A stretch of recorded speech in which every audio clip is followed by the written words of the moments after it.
Good day, Mr. Gorski. Leadership is under attack, which is threatening the effectiveness of businesses.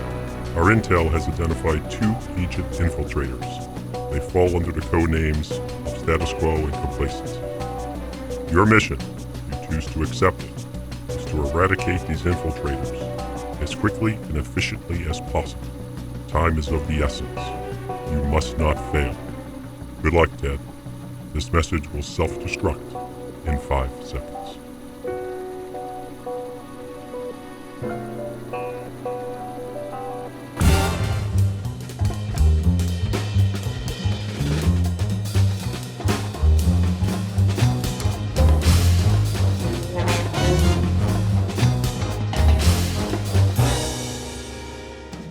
Hello, and welcome to The Leadership Edge.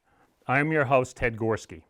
The Leadership Edge is a show that focuses on topics that are impacting leaders on a daily basis. The whole concept of this show is to provide you tools and techniques to help you deal with these issues more effectively and on a daily basis. And today's mission is about playing a bigger game. And you know, when I talk to my young leaders that I coach about playing a bigger game, I always ask them, what does that mean to you? And many of them are kind of stumped. They really don't know. So when we talk about today's mission, we got to roll up our sleeves and really want you to really look at yourself and ask yourself some of the key concepts that we're going to talk about today is, what does playing a bigger game mean to you? Today's mission is really having you look at that from an introspective position. So what does it mean to you? You know, part of playing a bigger game means standing out from the crowd, not blending in. We've got many leaders who really focus on the fact that they're always telling me, well, Ted, this is how we always do it in the organization. Well, to play a bigger game, you really have to use that maybe just as a starting point, because the whole concept here is to make you stand out. But let me tell you what I think playing a bigger game means to me. Playing a bigger game is about bucking the status quo. It's about looking at the status quo, looking at how things are being done and saying to yourself, okay, that's a starting point. You see, when you start with the status quo and you follow through on that, you're not doing anything to really get to a bigger game. So part of this is really bucking that whole system. Part of playing a bigger game, too, is challenging your thinking. Really looking at things from a whole different perspective. And a little bit later in the show, we're going to be testing kind of your thinking and how you see things by doing some short little exercise. But when we're playing a bigger game, it's all about looking at things, turning things on its side, turning things upside down, and really challenge your really unique way of trying to solve issues. It's about not settling. You know, many young leaders get a solution, they say, okay, Ted, I'm done. And I said, well, okay, great, we have one solution. It doesn't mean it's the solution. See, when you're playing a bigger game, you can start with, okay, I have this one solution, but what can I do differently? What can I do that's never been tried that maybe might help me solve this problem better, faster, and more efficiently? So when we play a bigger game, it's not settling for the first answer or the first solution that comes your way. It's about risk and rewards. You know, when you play a bigger game, there's a lot of risk, but the rewards are very high. For me, for example, when I started my young management career, the reason I started off and started from an individual contributor and became a director in an organization in a matter of 3 to 4 years, I believe was my ability to do risk and reward. My ability to look at things, take some chances to help myself stand out from the crowd. When you play a bigger game, you look at the risk reward and you look at how you can use it to your advantage. Lastly, it's about courage. Courage to have you stand out. Courage for you to go off on a limb. Try some different things. Kind of make yourself really stand out so that you're not just blending in with other people. You know, earlier in my career, I was in a technical support arena. And one of the things I wanted to do was to be able to create this application that would get some answers more effectively to the higher level executives. Now, before I figured anything out, just let me picture it for a minute, that anytime there was an issue with one of our clients, customers, I literally had to go through a manila folder and kind of go through any and all of their problems. So you can imagine how long this would take me to even create a simple report. So I decided to do something a little bit different. I decided to have someone on my team develop this application in which our team members would type in any and all their problems. And at a click of a button, I could get a detailed report that would literally take me no more than 2 minutes to create and get it to the higher level executives. And I remember the first day that we had a major issue, and we had used this particular application for about 3 or 4 months, so I had a very populated file. Vice President came in and asked me for all the problems with a particular client. I went into my bag of tricks, used this application, got this detailed report, provided to my VP within 5 minutes, and she looked at me and she said, "What's this?" I said, "This is your request." She then immediately got it to the president of the organization, who immediately got it to our client. And it all happened probably within 10 to 15 minutes. Let me ask you, how did it make me look? Instead of something that took over a half a day to do, I literally got the answers within 5 minutes and had it in the hands of senior level executives within 10. Now, it took a lot of courage for me to be able to figure out and do this application, because I got a lot of kickback from some people who thought, well, listen, Ted, when there is a problem with this particular system or the problem is listed there, not all problems are the same. But I decided to do it anyways, and it paid off in spades. So these are things that we're talking about for you. What can you do to play this bigger game? Because you got to have the courage of your conviction to make things happen. So I'm going to ask you this question. What are you doing today that's helping you play a bigger game? What are you doing today that's making you stand out? What are you doing to put yourself out there? If you're like 75 to 80% of the leaders that I work with, most likely, you're not taking that chance. But if you want to play a bigger game, if you want to get higher risk and high rewards, you have to really look at what are you doing to play safe, and what are you doing to put yourself out there. Because what we're talking about here is, how are you standing out from the crowd? You know, you're in an organization with many other leaders. When people are looking at who are we going to promote, of course they promote the ones that tend to stand out, tend to do things differently, get results, are more efficient. But what are you doing to stand out? What are you doing so you're not blending in with all the others? That's the key thing you need to be thinking about as you're moving in the organization. Because here is a key question I'm going to ask you. What does your manager's manager worry about?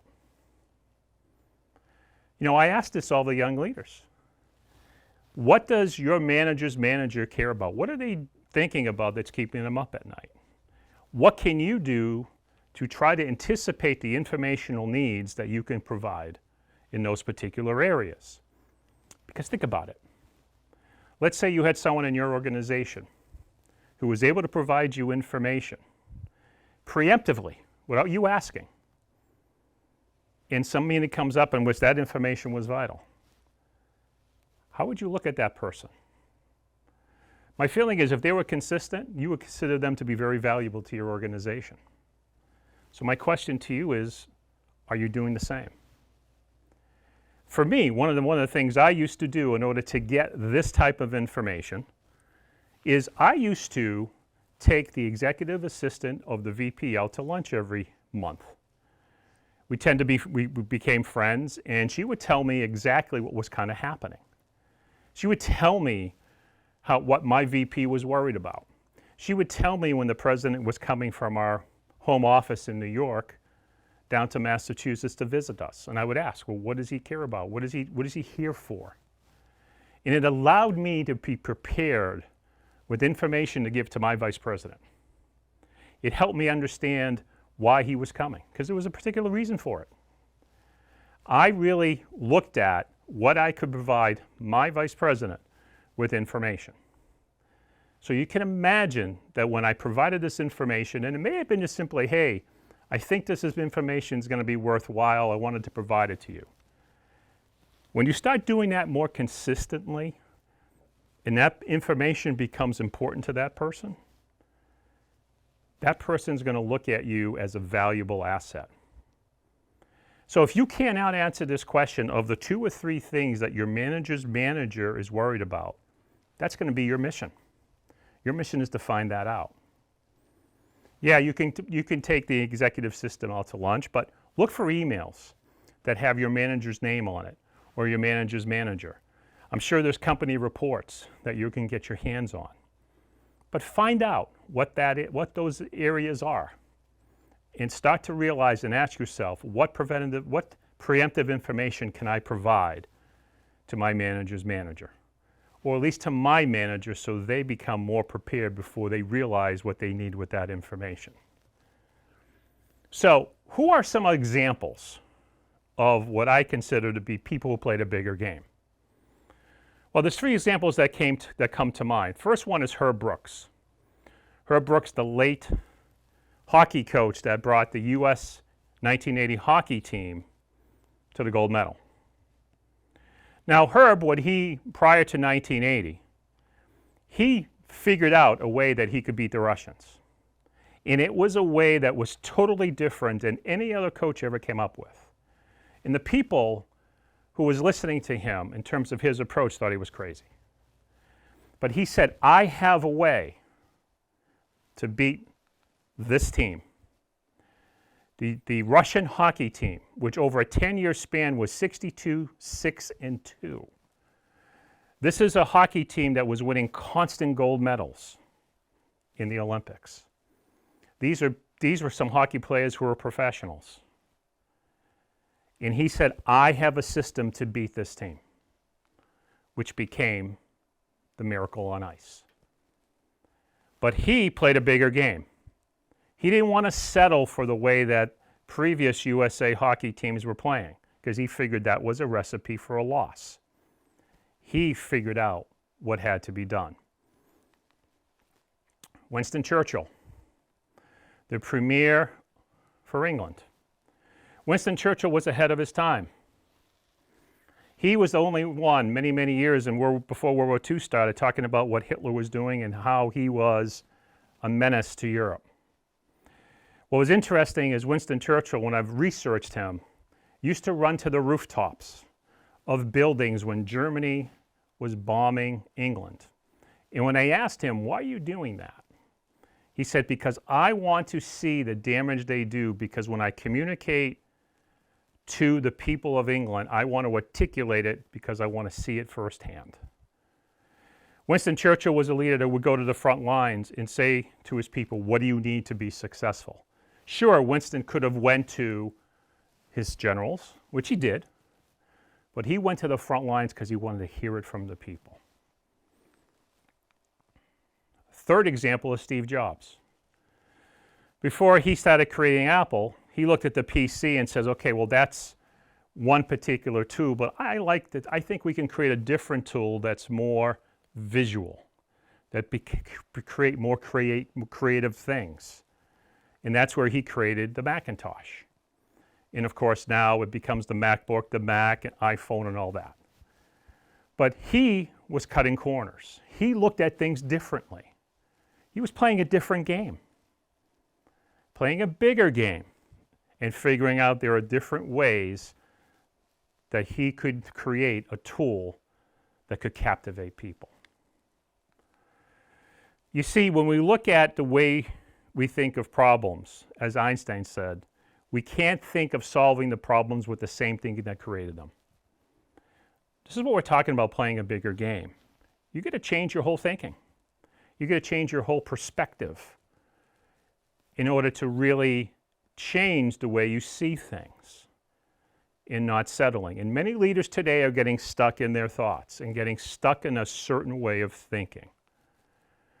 So here are some characteristics that you really need to be thinking about when you're talking about playing a bigger game. You've got to go through things with bold conviction. That when you decide to do things, gosh darn it, you're going to do it, and you're going to put your head down and do it. Just like the 3 leaders that we talked about earlier. You've got to develop a can-do attitude. Sure, you're going to hit some issues, you're going to hit some landmines, but you always got to be thinking this can be done. Always looking at a solution, because can-do creates positive mindset. You have to be thinking as a leader of you're the person that can make things happen. See, when I was growing up, my father told me, Ted, there were 3 types of people in this world. People who watch things happen, people who make things happen, and people who don't know what the hell just happened. Right? You have to be the ones that make things happen. Be creative, step outside the box, challenge the status quo. 4th, you got to be a model. See, when you're playing a bigger game, you're going to be a person that's going to look at things differently. People looking at you. You're going to model that behavior, because the reality is your behavior is filtered down to your team. If you want your team to be doing that, you need to be modeling that behavior. So be the model. And lastly, look at the status quo and chuckle at it. The status quo is what it is. It's just the status quo. It is just the way things are being done, and most likely, probably not successfully. You got to look at the status quo and say, okay, that's a starting point, but don't fall for it. When we want to play a bigger game and stand out from the crowd, you've got to be able to look at the status quo and say, okay, this is the way we're doing it. I'm going to do something totally different. I'm going to do something totally radical. And when you start doing that and start creating more wins, you begin to stand out from the crowd. You stand out from the crowd, those are the people who tend to go higher up in the organization. So these are things that you need to be thinking about from a mindset perspective. But what are some things that are going to get in your way? What are some things that could impact your ability to play this bigger game? The first area I'm going to talk about is self-care. I talk about this with all the leaders I work with, all the way from an emerging leader all the way to an executive. See, you have to think of self-care, about taking care of yourself, as a vital piece here. See, you have what's called an energy gas tank. Unlike your car, your energy gas tank can go past E. You see, in your car, when you get to E, eventually your car will stop. And if it stops, then you have to find a local gas station. Hopefully you're not too far. But the difference between you and a car is a whole lot different. You see, when you go past E and have no energy left, well, guess what? You still will go and still function. I would argue, though, your functionality would probably be diminished. Because if you look at this needle, if you go past E, I can argue that your decision-making is bad. I will argue that your listening skills suffer. I will also argue maybe your patience will suffer. So part of self-care is making sure you're taking care of yourself. Because anytime you're running out of energy and you're on fumes, your concept of playing a bigger game is not going to happen. So you must take care of yourself. And the way you do that is making sure you put activities in your calendar that provide you energy. And those particular activities have to be done consistently. They have to be in your calendar. And as I tell the leaders I coach, those times are non-negotiable. You put those in your calendar, you do those activities, and you do not change them, because you need to be consistent in making sure your energy levels are at highest levels they possibly can. So we're going to do a little exercise here also to kind of look at how you see things in regards to, like I said earlier in the show, is going to test some of your perspectives. I'd like you to take out a piece of paper, and I want you to draw 3 rows of circles, 3 by 3. So three circles on the first row, 3 circles in the second, and 3 circles on the third. So one underneath each other. So you're going to have a total of 9 circles kind of in a box. So now I want you to grab your pen, and I want you to draw 3 straight lines without lifting your pen from the paper, which will connect all 9 circles. So you only can create 3 lines, but your pen cannot be lifted from the paper. I'm going to give you just a few moments to try this. The goal here is to try to look at how you can connect these. I do this exercise a lot with the leaders I work with. I also do this in several workshops I do. And get a handful that kind of get it, but I got many who don't. Because of time, we'll just have to move forward. But on the screen, this is kind of the 3 lines that you can create. It's almost like creating the letter Z. Now, what's really interesting is when I'm in a workshop, I'll say, okay, how many people got it? And usually I'll be lucky if there's going to be 1 or maybe 2. But the others were like, well, I'm just trying to think of, like, when I was thinking of the three rows, I was thinking about how to connect them within those 3 rows of letters, instead of thinking outside the proverbial box. See, when you draw these 3 lines, you kind of go outside that proverbial box of 3 by 3. But most of us get stuck in that mindset of, I got to stay within that box. See, that is what's called a rules rut. And a rules rut is an ingrained pattern of thinking that we mistake as truth. In this little fun exercise, our ingrained truth was staying within that box. But the reality is, I didn't say you had to stay within that box, but we think about staying within that box. Because what ends up happening, if you have anything that conflicts in what you're thinking about, everything else is ignored. So most of the leaders who try to do this is kind of like to stay within the box. They're not thinking, can I go outside the box? And it's pretty much a stuck pattern of thinking. Here's the reality. We all have rules ruts. You have rules ruts. The leaders I coach have rules ruts. When you're thinking about playing a bigger game, you've got to literally, first of all, be aware of what they are. And second of all, throw caution to the wind. You need to be able to step away and not fall in that pattern of rules rut. And I'm going to tell you the majority of leaders in organizations stay within that paradigm of the rules rut. It's always how we've solved it. But the reality is, if you're always solving it that way, it's the same old, same old. If you want to stand out and play a bigger game, we have to be doing things differently. So when we think about this whole thing of playing a bigger game, in wrapping up today, all great leaders have it. Do you? All the great leaders and successful leaders I work with are always thinking about playing a bigger game. They're always thinking about what they can do to up their ante. They're always thinking what they can do to get better results. The question is, do you have it? Where are you falling short? But the reality is this, though. You have a choice. You have a choice to figure out which road you're going to take. And you have that choice of deciding, okay, I am going to change the way I'm doing something. I'm going to change and focus on playing this thing called a bigger game.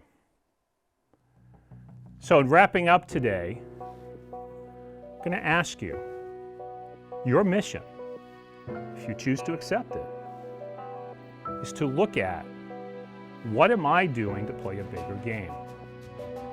What am I not doing also that's holding me back from playing a bigger game?